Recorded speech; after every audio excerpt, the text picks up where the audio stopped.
أبشروا أبشروا من تفاروا Jechi tokko namoota kumaatamaa ol si tasgabbeessuu danda'a. Jechi tokko namoota kumaatama caalaa si jajjabeessuu danda'a. Jechi kun kan odoo namootaan marfamtee jirtu naannawa kee namoonni hedduun osoo jiranii kophummaan sitti dhagahameen beeku.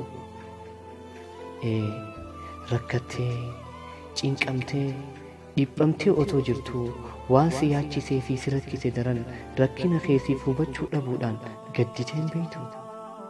Jecha tokkichaa kana dhabuudhaan fira lubbuu isaa dhabe hoo hin qabdu. Jecha tokko qofa. Jecha tokkichaa kana qofa dhabuu isaatiin meeqa kan lubbuu isaa miidhaa jira. Jechi tokkichaan kun nama baasuuf haga bookeetillee ulfaachuu dhiisuu mala hin ulfaatuusi. Kan fudhatuuf garuu lubbuu isaa baraaruu danda'a. Hayyama Rabbii subhaanahu wa ta'aalaatiin lubbuu isaa baraaruu danda'a.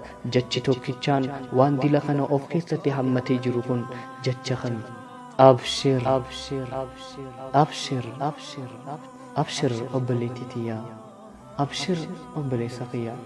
Rabbiin subhaanahu wa ta'aalaa hubbiyyuu si waliin jira obboleettii tiyyaa. Abshir, Rabbiin subhaanahu wa ta'aalaa yeroo hunda si wajjin jira obboleessa kiyyaa. Abshir, sababa dhukkubsatteen sireerra ciftee harka namaa eegaa jirta.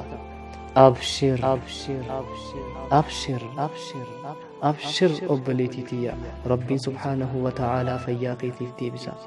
Abshir obboleessa kiyyaa, Rabbiin subhaanahu wa ta'aalaa si fayyisa. Wanni yaaddee galmasiif gahuu didee yaadda'u jirta. Abshir, ka'e abdii hin kutatin. Warra keetirraa fagaattee biyya namaa keessatti warra kee yaaduun dhiphamtee jirta. Abshir obboleettii tiyyaa, abshir obboleessa kiyyaa. Gaafa Rabbiin subhaanahu wa ta'aalaa jedhe wal arguun keessan hin oolu.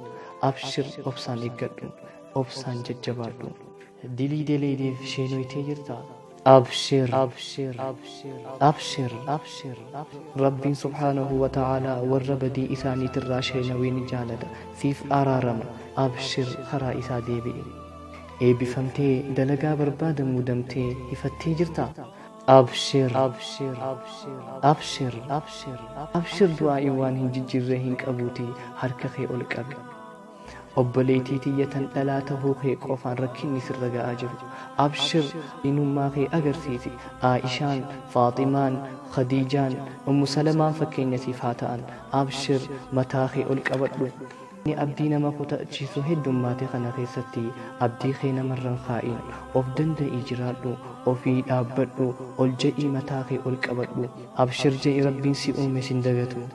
Abshir je'i Rabbiin si uume lafa sin dhiisu. Abshir je'i Rabbiin si uume sin irraanfatu. Yeroon gaddaa gahe ka'ii bakka dhaabbatteerraa deemicha kee eegali, of duratti tarkaanfadhu.